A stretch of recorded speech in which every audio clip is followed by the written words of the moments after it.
Argentina baratísima, eso dijo ayer el presidente Javier Milei en la AmCham, que es el evento que organizan las empresas de Estados Unidos que hacen negocios aquí en la Argentina, donde estuvo el presidente, donde estuvo el ministro de Economía, había empresarios. Ahora vamos a repasar bastante de lo que se dijo ahí.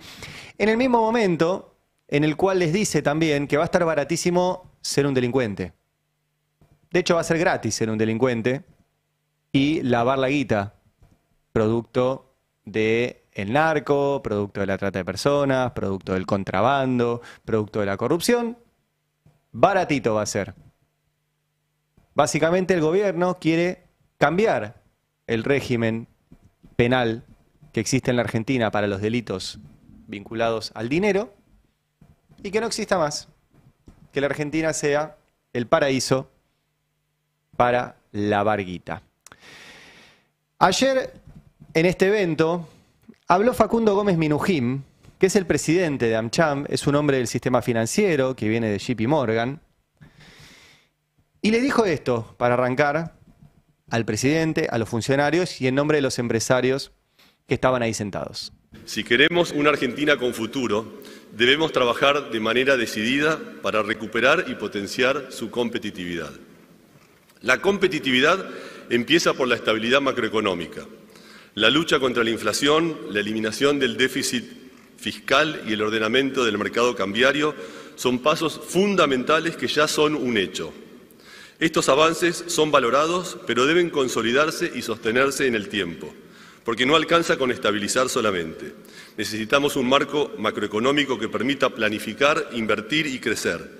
La previsibilidad es la base sobre la que se construyen decisiones productivas de largo plazo.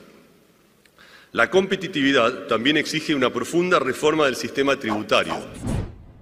Profunda reforma del sistema tributario, y necesitamos que esto sea estable y a largo plazo. Ese es el gran tema de las empresas estadounidenses que operan en la Argentina. Ahora les voy a mostrar también qué dijo la encargada de negocios de la Embajada de Estados Unidos.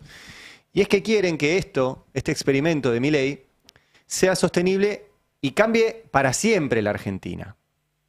Para siempre, o por lo menos por un tiempo largo. Y el por un tiempo largo requiere leyes. Y esas leyes tienen que pasar por el Congreso. Por eso están muy preocupados por las elecciones de este año, por eso vino la guita del FMI, y por eso todo este apoyo a ver si el gobierno puede tener un Congreso absolutamente propio para hacer, por ejemplo, esa reforma tributaria que pide este hombre, que es, básicamente, que paguen menos impuestos a los ricos. Ya lo hizo el gobierno en las cosas que pudo. Por ejemplo, bajó bienes personales, que es el impuesto que se le cobra a los ricos, mientras subió ganancias, que es el impuesto que se le cobra a trabajadores. Bueno, automáticamente llegó el jefe de gabinete, Guillermo Francos, encargado de buena parte de las negociaciones parlamentarias, y dijo esto en el mismo evento del AmCham. Mañana misma hay una sesión para tratar otra moratoria previsional o un bono para los jubilados, una emergencia de inundaciones. ¿Cómo toma el gobierno cuando nace esa agenda en el Congreso? Bueno, por supuesto que sabemos que son las reglas de juego que tiene el sistema democrático, el sistema republicano, y tenemos que lidiar con eso, no nos queda otro remedio, pero también estamos convencidos que norma que se apruebe, que vaya contra alguno de los ejes básicos de nuestra política, el gobierno la va a vetar, el presidente la va a vetar, en esto ha sido muy claro. Así que después es cierto que hay recursos parlamentarios para insistir en una ley, pero se hace más complicado. Cuando vetaron el aumento de las jubilaciones, representaba exactamente lo mismo que la baja de bienes personales. Se los pongo en números vinculados al PBI. El aumento de las jubilaciones que vetaron el año pasado representaba el 0,04% del PBI. 0,04. La baja de bienes personales, que lo bajaron de 2,5 a 0,25, o sea, lo dividieron por 10, que es un impuesto que pagan los ricos, representaba exactamente lo mismo, el 0,04. Con sostener los impuestos que había para los ricos, se podía pagar el mínimo aumento para los jubilados. El gobierno lo vetó. Y Guillermo Francos le dice a los empresarios que le piden reforma tributaria, reforma previsional, reforma laboral, todo lo que a ustedes no les convenga nosotros lo vamos a vetar todo lo que a ustedes les convenga lo queremos llevar adelante, para eso necesitamos más votos en el Congreso. Y ayer mismo también, no en este evento, sino en una entrevista con Bloomberg, el Federico Sturzenegger, que es el ministro de Regulación a favor de esas grandes empresas, contó qué es lo que quieren hacer después de octubre. Mirá. Me parece que después de octubre el presidente va a volver a la carga con el Congreso, como hicimos con la ley bases al comienzo de la gestión. Te diría siguiendo los lineamientos de lo que él llamó el Pacto de Mayo, no sé si te acordás del año pasado. Entonces acordate, ahí hablaba de la reforma laboral, hablaba del otro tema central que yo creo que es fundamental para Argentina, que es el de la apertura económica. La apertura es importantísimo para que Argentina haga un upgrade de su estructura productiva. Creo que tiene un potencial en una economía abierta, Argentina tiene un potencial enorme. Él hablaba ahí de una reforma tributaria, hablaba de una reforma previsional, en fin, digamos, esos temas más de fondo que bueno, me parece que para eso estamos pidiendo nosotros también el apoyo en las elecciones, tanto las locales como las que después vengan para el Congreso en octubre.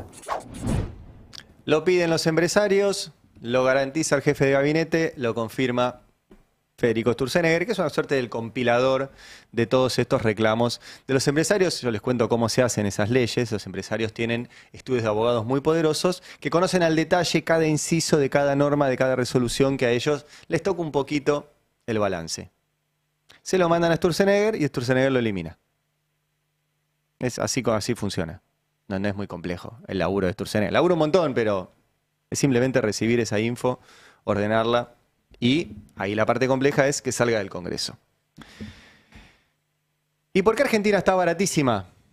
Según Milei, ahora lo vamos a escuchar. Bueno, ayer salieron los números del saldo comercial.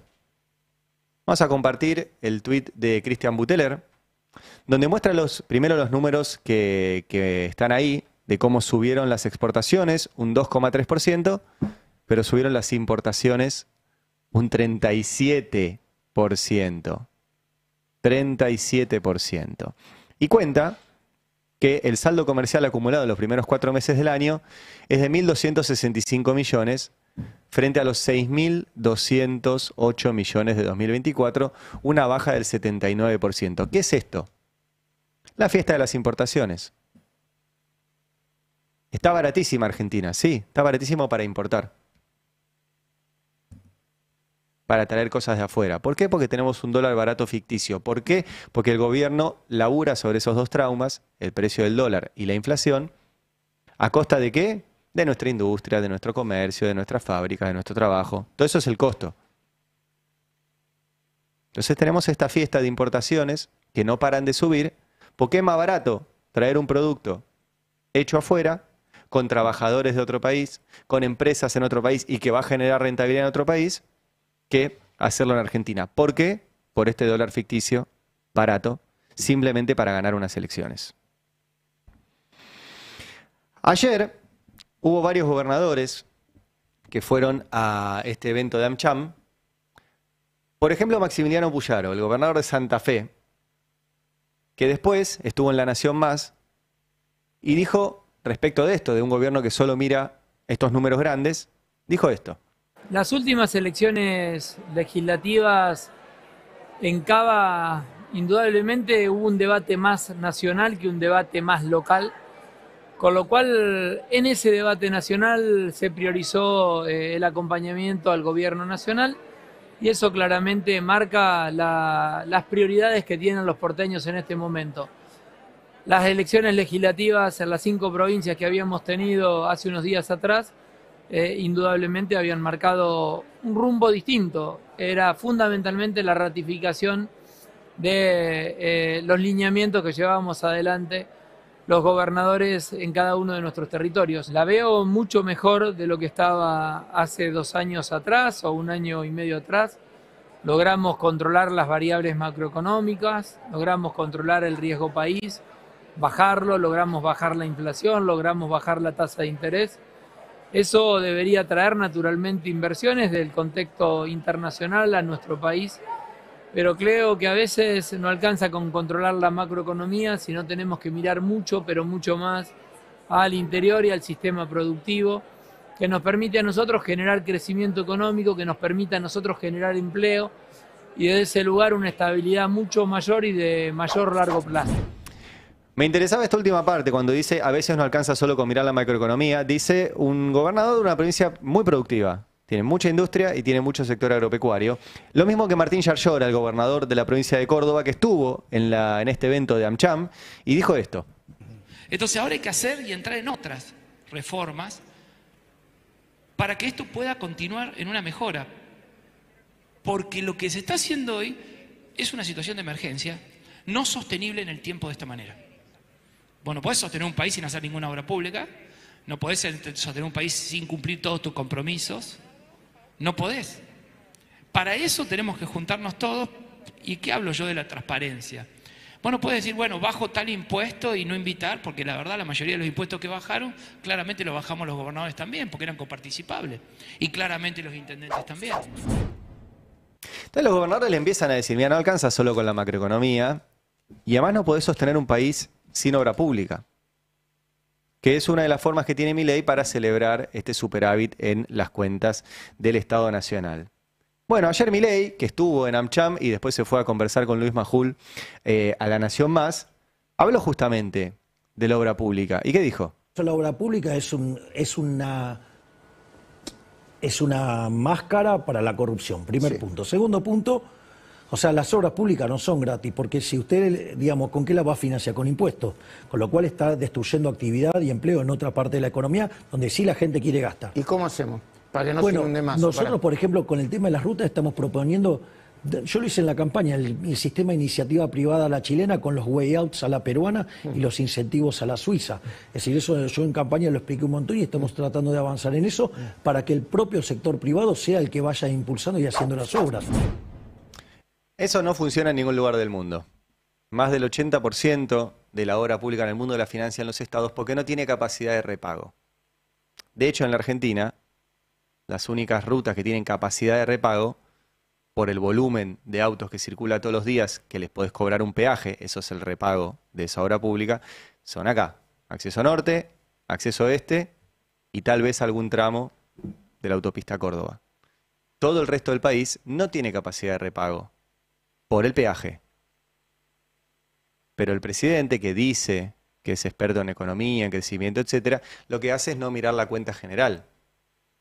Porque si vos no conectás una ciudad o un pueblo con una ruta que no tenga capacidad de repago por peaje, pero todo lo que vende y todo lo que produce esa provincia, ese pueblo, no tiene posibilidad logística de entrar y de salir, no hay cuenta. La cuenta tiene que ser global. Necesitas hacer esa ruta para que esa provincia pueda vender lo que produce. Bueno, el presidente dice no, que se ocupen los privados y el Estado no se mete. Y esa debería ser una discusión clave y debería ser parte, ya que los gobernadores se lo dicen en los actos públicos, después cuando sus diputados y sus senadores votan cosas en el Congreso, no acompañar a un gobierno que les corta la obra pública. Una muy importante son las rutas. Y tal vez tener posiciones como las que tiene el gobernador bonaerense Axel Kicillof, que ayer no estuvo en el evento de AmCham, sino que se dedicó a laburar en las inundaciones y en todos los quilombos que hay en la provincia de Buenos Aires a partir del temporal de los últimos días, y habló justamente de esto, de la obra pública. Mirá. Vamos a enviar al gobierno nacional de cada una de las áreas. Ustedes saben que hay un fondo específico que asciende a casi 1 billón de pesos que ha sido acumulado por el gobierno nacional para asistencia del Tesoro Nacional en caso de catástrofes y cuestiones financieras. Se lo ha absorbido el Tesoro Nacional, así que vamos a pedir asistencia que le corresponde a las provincias, es plata de todas las provincias para caso de emergencia, no es una dádiva, no es un favor, es algo que debería ser, lo mismo que el caso del fondo destinado a infraestructura, que sale del precio del combustible que se abona en las estaciones de servicio, se recauda en un fondo de 175.000 millones de pesos a esta altura, que también se debería haber destinado a la obra pública. Y como el gobierno no manda esa guita para la obra pública, la decisión de la provincia de Buenos Aires, en este caso, es esta. Y relatar la situación que vivimos con un gobierno nacional que dice tranquilo, 0 obras, y efectivamente ha dejado a las provincias, en el caso de la nuestra, 1000 obras paradas de toda índole, en el caso de las hidráulicas, que muchas veces las hace el gobierno nacional, lógicamente, porque un municipio no puede hacer determinadas obras, una provincia tampoco, el gobierno nacional tiene esa responsabilidad, como el mantenimiento de rutas nacionales, grandes obras hidráulicas, eso hoy está todo parado. El ministro Catopodis ha hecho ya un relevamiento y vamos a intentar iniciarlas con fondos propios, porque no podemos quedarnos así de brazos cruzados mientras se paran todas las obras y no se hace. Bueno, ahí está el anuncio de que 1000 obras en la provincia de Buenos Aires que la van a tratar de iniciar, dice, con fondos públicos. No alcanza, pero bueno, hay que iniciarlas y hay que ver qué prioridades hay ahí y seguir reclamándole al gobierno nacional que lo haga. Hay diferencias entre los gobernadores, porque por ejemplo ayer, vuelvo al AmCham, a este evento de las empresas de Estados Unidos que operan en la Argentina, estuvo Alfredo Cornejo, el gobernador de Mendoza. Y en lugar de decir estas cosas, dijo no, nosotros tenemos que garantizarle al gobierno nacional que le vaya bien en las elecciones. Mirá. ¿Qué pasó el domingo? Y si puede haber en Mendoza un acuerdo político a octubre con la Libertad de Avanza y el radicalismo. Yo creo que la irrupción de Milei de haber ganado una elección nacional sin haber tenido un partido consolidado y demás, interpela al resto del sistema político, pero es el principal emergente de ese descontento social, y eso ya se ha dicho. Ahora, no se termina con Milei en el gobierno, sigue votando poca gente y cada vez votan menos gente, así que también es un problema para todos. Creo que un gobierno que nació débil por su poca capacidad de gobernabilidad en el Parlamento, en el Senado y en la Cámara de Diputados, tuvo que ser asistido por varios de los gobernadores para sacar leyes que son importantes para el rumbo económico, entre ellos el RIGI, entre ellos bases, y ahora en estas elecciones creo que el gobierno está obligado a ganar estas elecciones, y todos quienes apoyamos la orientación general de la economía, creo que tenemos que tratar de que el gobierno no salga debilitado de la elección de medio término. Y yo estoy en eso, ¿no? Y otros gobernadores también estamos en eso, pero estamos en eso de noviembre, diciembre del 2023, que digo esto mismo, incluso en este foro. O sea, está en eso el gobernador de Mendoza, está en que al gobierno nacional le vaya bien en las elecciones de octubre, veremos a cambio de qué, o si tiene que ver más con sus internas en la provincia de Mendoza. Es el mismo gobernador que hace poco, en línea con lo que dijo el gobierno nacional de que las provincias compitan para ver quién le cobra menos a las empresas, menos impuestos a las empresas, dijo, yo estoy dispuesto a que las regalías mineras en la provincia de Mendoza sean 0. Lo cual es bastante insólito, porque a diferencia de los impuestos que le podés cobrar a cualquier otra empresa para que se radique en tu provincia, la empresa minera no se puede radicar en otra provincia. No puede ir a Entre Ríos a buscar petróleo. El petróleo está en Mendoza. Entonces le tenés que cobrar. Bueno, el tipo dice, le voy a cobrar 0. Ese es el gobernador de la provincia de Mendoza, Alfredo Cornejo. Y voy a volver al AmCham, en realidad me quedo, porque recién lo estábamos escuchando, porque estuvo una mujer que nosotros hemos mencionado mucho en las últimas semanas, que es Abigail Dressel. Es la encargada de negocios de la Embajada de Estados Unidos en la Argentina. Es el personaje clave hoy de la Embajada porque el embajador, que se llama Peter Lamelas, todavía no ha sido enviado a la Argentina por Donald Trump. Entonces, esta mujer se dedica sistemáticamente a recorrer, como si fuera una ministra del Interior, las provincias argentinas donde están los negocios principales que le interesan a los Estados Unidos.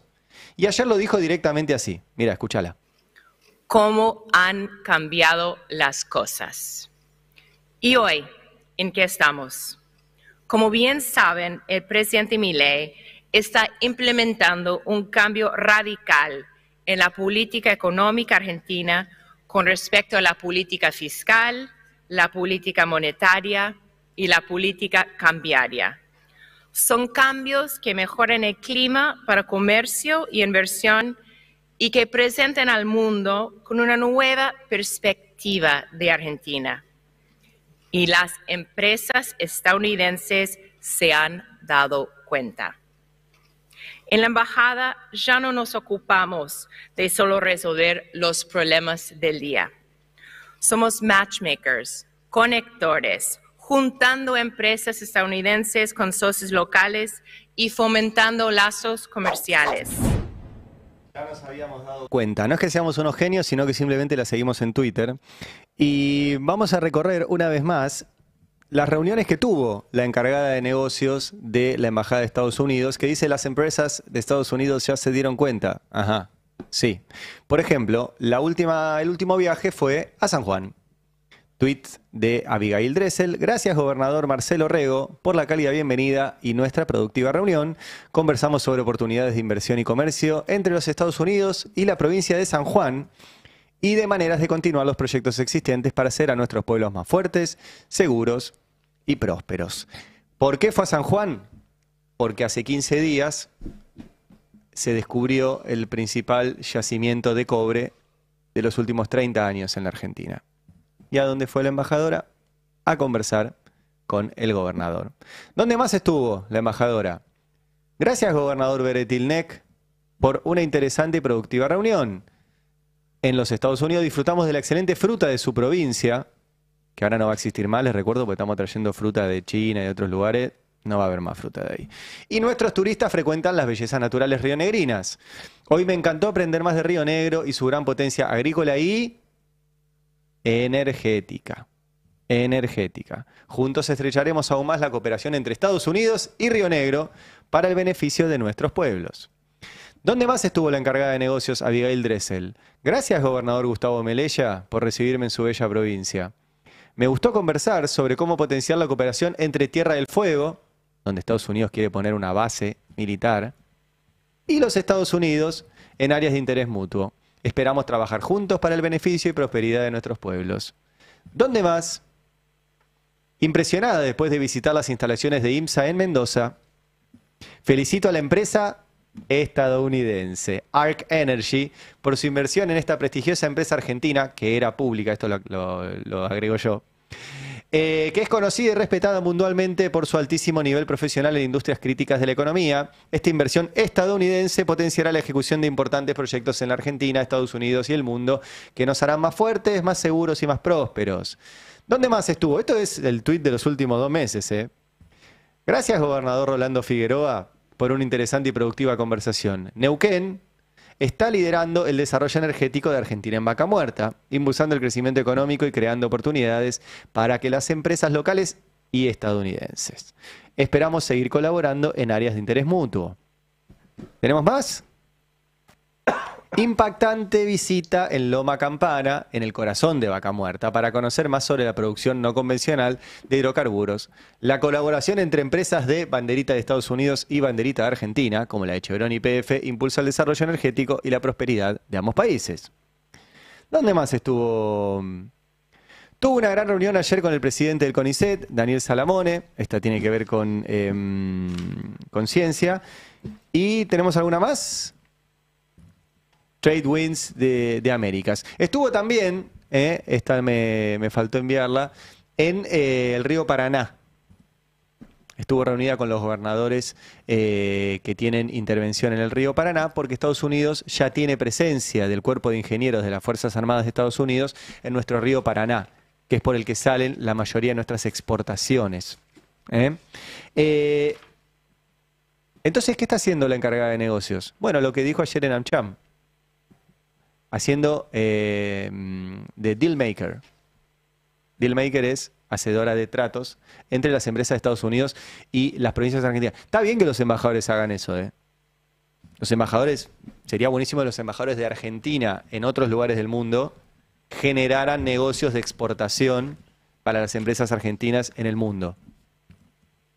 Lo que estoy advirtiendo es que ayer el presidente argentino fue a este evento y ¿qué les dijo? Mirá. La tasa de descuento se está desplomando con la caída del riesgo país.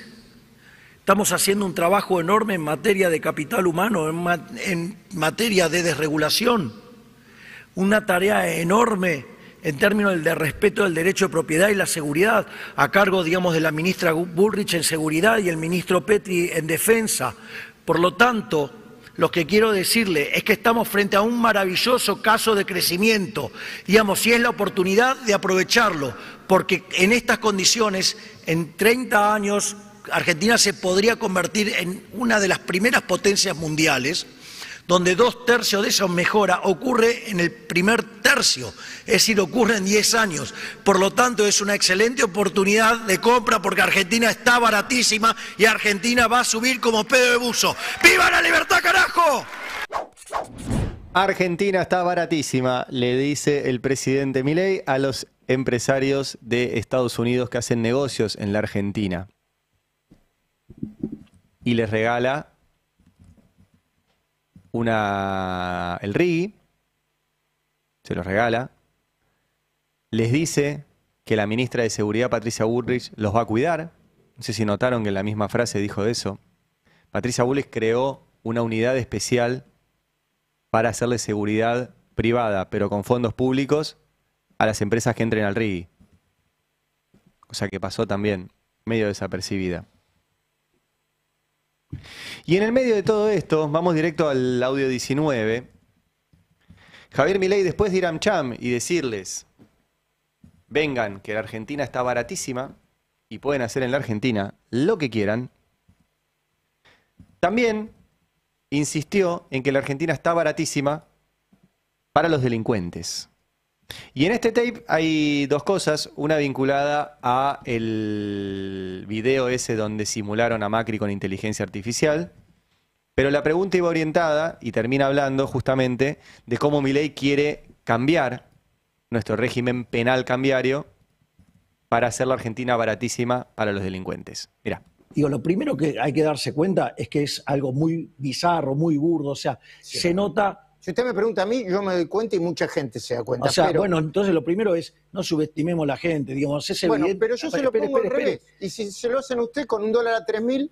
Y pero si, digo, usted me lo dice a mí, pero si escúcheme, si digo, la reta decía $1 a 3.000, que el equivalente de hoy es como 10.000. O sea, el chanta de Carmelián, digamos, o el chanta de Chousa, digamos, bueno, digamos, de Alpifieto, ¿sí? Marina del Polleto. Sí, de Alpifieto, digamos, pifia todo. Todo el tiempo está generando fake news y es por eso. Está bien, entonces para usted no fue nada eso. A ver, el punto es el siguiente. La libertad de expresión está por encima de todo eso. Es una locura el planteo de querer eso de ir a perseguir a los que están en las redes sociales. Como es un ñoño republicano, ay, bueno, hay que agarrar ahí que todos estén, digamos, declarados, digamos que...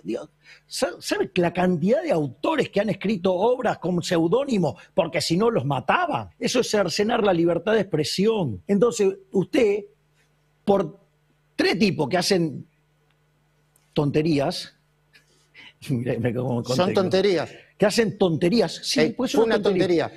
A ver, pero usted, entonces por eso, digamos, o sea, va a regular a todos. No, yo no quiero regular a nadie. Es lo mismo que digamos, la ley penal cambiaria. ¿Sí? Entonces, porque hay 3, 4 gatos locos que son narcotraficantes, usted va a perjudicar a más de 46 millones de seres humanos. Es una locura total. Un montón de cosas para decir de esto. Primero, si era una tontería, no entiendo por qué a mí me hizo una denuncia penal. Porque si la libertad de expresión, presidente, está por encima de todo, usted me hizo una denuncia penal a mí porque yo escribí algo que a usted no le gustó.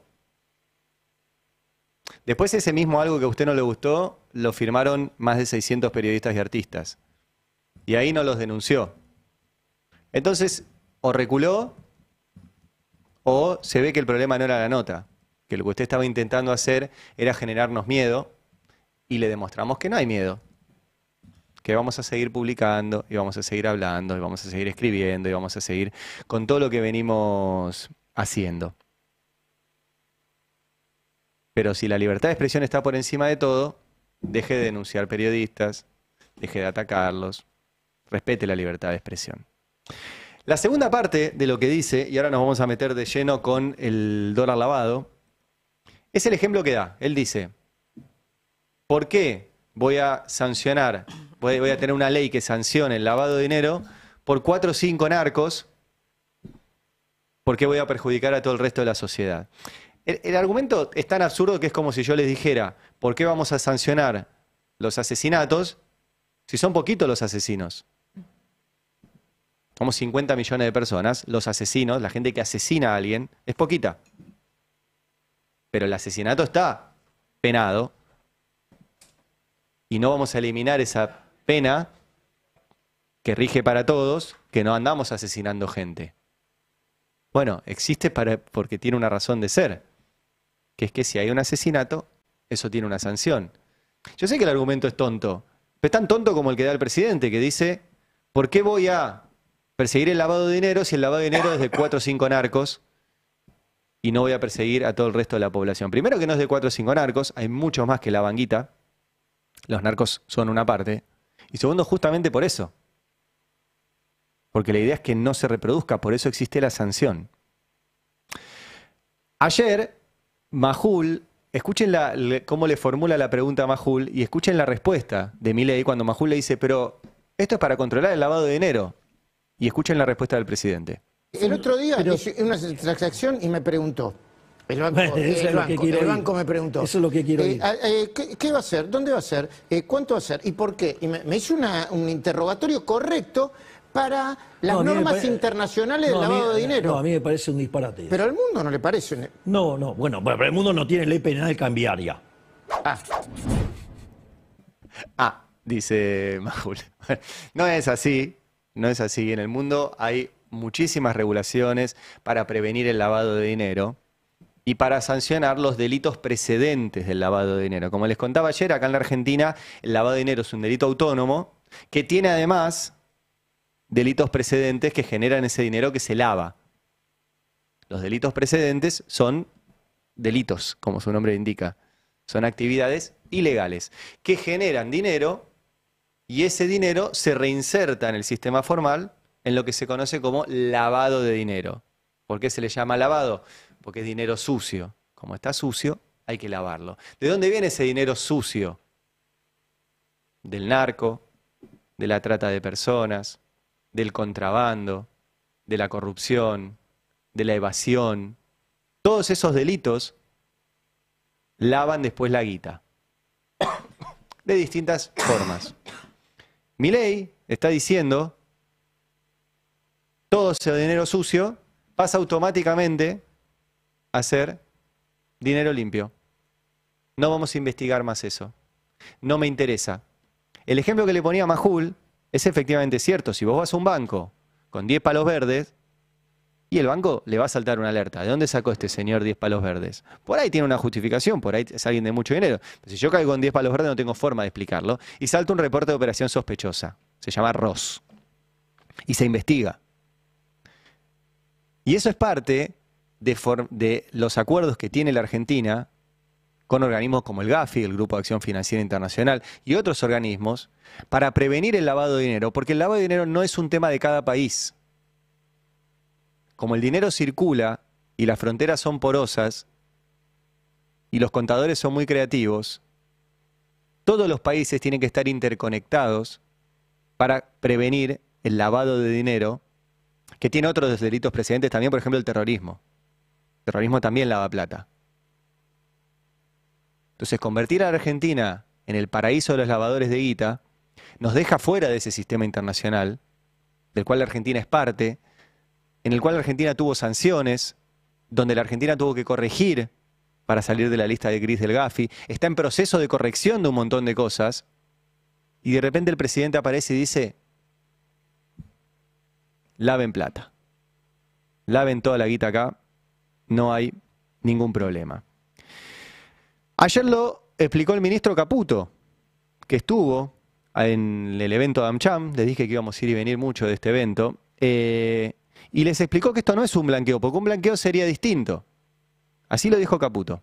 No es como se viene diciendo, para nada, no tiene nada que ver ni con un blanqueo, ni con los montos esos que ponen de $100.000, ni nada. Les diría que lo que vamos a hacer es algo mucho más profundo, mucho más profundo. Es un cambio es el inicio de un nuevo régimen, yo diría, de alguna manera. ¿Qué es lo que pensamos? Digamos, nosotros tenemos la visión que en Argentina el nivel de informalidad es tan alto producto de dos razones. No solo es el exceso de impuestos que cobramos desde el Estado, sino el exceso de regulaciones. Argentina es un país que se ha acostumbrado a regular para la excepción. Asume que el 99,99% de la gente periódicos son delincuentes. No es así. Entonces vuelve loco a todo el mundo porque, digamos, llevamos esto a un nivel de locura que hace que la gente le escape a la formalidad. Voy a volver a poner el ejemplo de los homicidios. En la Argentina el año pasado hubo 1.800 homicidios dolosos, o sea, 1.800 asesinatos. Hay 1.800 personas que mataron, ¿sí? Somos 47 millones. 1.800 personas son el 0,003% de la población. Pero hay una ley penal que sanciona el homicidio. Bueno, esto es lo mismo. Efectivamente, la enorme mayoría de la gente no es corrupta, no es evasora, no contrabandea, no es narco y no está vinculada a la trata de personas ni al terrorismo. Ahora, los que sí están vinculados a todo eso, hoy, si los agarran y si los investigan, tienen una sanción penal. Y este gobierno la quiere eliminar. Y lo dice el ministro de Economía, esto no es un blanqueo, que ya hicieron. Esto es un cambio de régimen.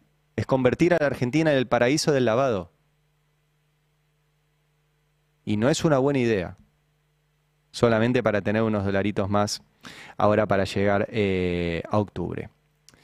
Y esto está vinculado, vamos a pasar al tape 27, al caso Libra. ¿Por qué? Bueno, porque en el caso Libra, donde todavía resta saber un montón, pero evidentemente el presidente, Javier Milei, es extraño y poco verosímil que haya hecho toda esa movida gratis. ¿Por qué participó de una estafa? ¿De onda? ¿Porque es tonto? ¿Es torpe? No. Se ve que algún interés tenía. De hecho, el propio creador de la estafa, Hayden Davis, dijo que él le mandaba dinero a su hermana Karina y que Karina le hacía hacer a Milei lo que él quisiera. Y miren qué casualidad, justo cuando el gobierno quiere eliminar cualquier registro de dónde viene la guita, cierran la unidad de investigación transitoria que habían creado para el caso Libra. No es que fuera a descubrir algo esa unidad, porque la manejaba la mano derecha del ministro de Justicia, Mariano Cunio Libarona. Pero bueno, por lo menos existía. Bueno, ayer directamente la cerraron y se lo preguntó Majula Milei. ¿Qué dijo? El gobierno acaba de disolver la unidad encargada de recabar información en el caso Libra. Sí. ¿Por qué? Le cuento por qué. Porque se pidieron todo un conjunto de medidas de prueba, ya se aportaron todas, entonces habiendo aportado, ya como que se aportaron todas las pruebas, ya no tiene sentido de ser. O sea, digo, todo lo que se pidió se entregó, entonces, digo, no tiene sentido de ser. Bueno, ya está todo. Ya investigaron todo, ya está todo bien y cerramos el caso, según Milei. El caso va a seguir, está en la justicia de Estados Unidos, la justicia española también estaba investigando y también la de acá y cada vez aparecen más pruebas, pero es notable justo la coincidencia de que cerraran esta unidad de investigación. Sobre todo, y vamos al tape 28, porque ayer también el presidente, que fue con su hermana a La Nación Más, habían vendido la entrevista como que era la primera entrevista a Karina Milei, iban a estar juntos los hermanos, finalmente no pasó, Karina Milei estaba detrás de cámara, la enfocaban cada tanto, sonreía, no abrió la boca, no dijo nada, pero en un momento Milei cuenta cuál es el rol de su hermana en su vida. Mirá. A la secretaria general de la presidencia, acá presente. Permiso, voy a tomar un poco de agua. Cómo no. Ahí está. ¿La subestimaron? Bueno, digamos, a mí también me vienen subestimando desde hace mucho tiempo. La verdad es que la han subestimado siempre y ella, ¿con qué contesta? Con resultados. Así es que digo que sigan subestimándola, que parece que tiene algunos skills que ellos claramente no entienden o no conocen o no los quieren ver. Usted sigue diciendo que si no fuese por ella usted no sería presidente y esto... No hubiera sido ni diputado ni presidente y digamos y dificultosamente hubiera podido seguir haciendo conferencias porque digamos o sea digamos que eso también digamos ella sabía negociar los honorarios. Karina era la que negociaba los honorarios. Karina era la que se reunía con los implicados en Libra. Karina es la que está en el centro de todo esto. Karina es la que pedía coimas. Karina es la que pedía dinero para reunirse con Milei. Y Karina estaba ahí, sin decir una palabra, acompañándolo, el mismo día en el que el tipo cerró la unidad de investigación del Ejecutivo, que repito, no era probable que encontrara mucho porque se autoinvestigaba a sí mismo, pero es muy simbólico que la haya cerrado mientras quiere transformar a la Argentina en el paraíso del lavado del dinero y que si tenés plata nadie te pregunte dónde la sacaste. ¿Tiene plata Milei del caso Libra y quiere que nadie le pregunte de dónde la sacó? Una gran incógnita que seguramente pronto develaremos. Cierro con un último fragmento de la charla de Milei con Luis Majul, porque en el medio de todo esto sigue la incitación a la violencia. Y una vez más el presidente lo dijo, y como no está solo, y yo les vengo repitiendo, como los Jonathan Viale normalizan la incitación a la violencia, como los Alejandro Fantino normalizan la incitación a la violencia, ayer fue el caso de Majul, que ya lo había hecho cuando decía, está bien, no puteen a los periodistas de La Nación más, a Roberto Navarro sí, putéenlo y ejerzan violencia sobre él, porque Roberto Navarro es un golpista. Bueno, ayer el cierre de la charla fue sobre esto, mirá. Vengo a hacer lo que hay que hacer. ¿Y cuál es mi propuesta? Hacer lo que hago. Digamos, o sea, mire, yo vengo a empujar la agenda de la libertad y a hacer Argentina el país más grande del mundo. Mire, ¿le gusta? Bien, digo, ahora tengo esta forma. O sea, digo, de vuelta, no quieran crear un Frankenstein. ¿Sabe qué? Yo le voy a explicar algo, Luis.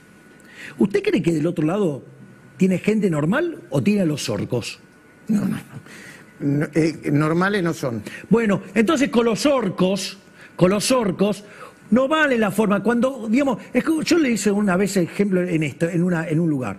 Digamos, viene un tipo, digamos, recontrapasado y viene con un arma. Le pone el arma en la cabeza y usted le dice, no, mire, esto no haga porque viola el principio de no agresión, puede llevarse mi vida. Eso no es liberal. Cuando usted termina de decir eso, le queda un boquete así en la cabeza. Entonces esa persona digamos, lo que va a hacer es tratar de salvar su vida. Bueno, nosotros del otro lado tenemos a los orcos, tenemos los cucas, tenemos las cucarachas, tenemos a los que produjeron el peor daño cultural desde Perón. Ya entendí. Y usted me dice que sea suave, con eso no puedo ser suave. Así que normales no somos. Mirá vos, Majul. Primero, ni hablar de que no existe la normalidad, ¿no? Pero esto es parte, ¿eh? Digo, después cuando nosotros decimos, háganse responsables, están sí normalizando la incitación a la violencia y el odio contra el que piensa distinto. Ojo que esto después es incontrolable y es un boomerang.